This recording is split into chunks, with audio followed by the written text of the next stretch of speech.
పాలేసి పొట్లకాయ కూర చేస్తున్నానండి ఇవాళ. ఏదో పొట్లకాయలు బాగా కడిగి ఇలా కట్ చేసి పెట్టుకున్నాను. ఇప్పుడు ఇవి కుక్కర్లో వేసుకొని కొద్దిగా పసుపు ఉప్పేసి విజిల్ పెడదాం. ఒక్క స్పూన్ ఉప్పు వేసుకొని కొద్దిగా పసుపు వేసుకుంటే, అలాగే కొద్దిగా పసుపు చక్కగా కలుపుకొని ఒక విజిల్ పెడదాం. కుక్కర్లో పెట్టానండి, ఒక విజిల్ వస్తే చాలు. పొట్లకాయ కూరకి పాలు మరిగించి ఒక పక్క పెడుతున్నానండి. పొట్లకాయ కూర పోపు పెడుతున్నానండి. కళాయి పెట్టి ఆయిల్ వేసుకున్నాను. ఆయిల్ వేడెక్కింది, పోపులు వేసాను.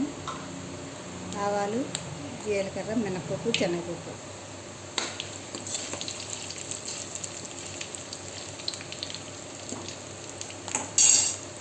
పోపులు వేగాయి. ఉల్లిపాయ పచ్చిమిర్చి వేసాను. దాంట్లో ఉల్లిపాయలు పచ్చిమిర్చి బాగా వేగాయండి. దీంట్లో ఉప్పు వేసుకున్నాం. ముక్కలు ఉడికించేటప్పుడు ఒక స్పూన్ వేసాను, ఇప్పుడు ఒక 2 స్పూన్లు వేస్తున్నాను. అంటే మీ కూరను బట్టి మీరు వేసుకోవచ్చు. అలాగే పసుపు వేస్తాను కొద్దిగా, కారం,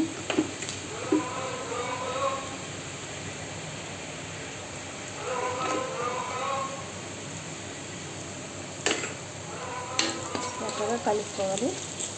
పొట్లకాయ ముక్కలు దీంట్లో వేసుకొని మగ్గబెట్టుకోవాలి. అంటే కుక్కర్లో విజిల్ వచ్చింది, లైట్గా మగ్గించాలి. పొట్లకాయ ముక్కలు వేసి మంచిగా కలుపుకోనండి, బాగా మగ్గాలి. పొట్లకాయ కూర బాగా మగ్గిందండి. ఇప్పుడు దీంట్లో పాలు వేస్తున్నాను. పాలు వేసుకొని మంచిగా కలుపుకోవాలి. అంతే, పొట్లకాయ కూర రెడీ.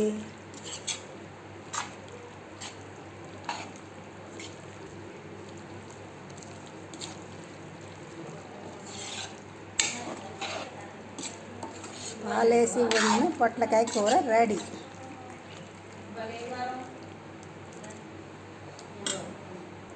రెడీ అయిపోయింది. పొట్లకాయ పాలేసి వండుకున్న కూర రెడీ. సూపర్గా ఉంటుంది చూడండి.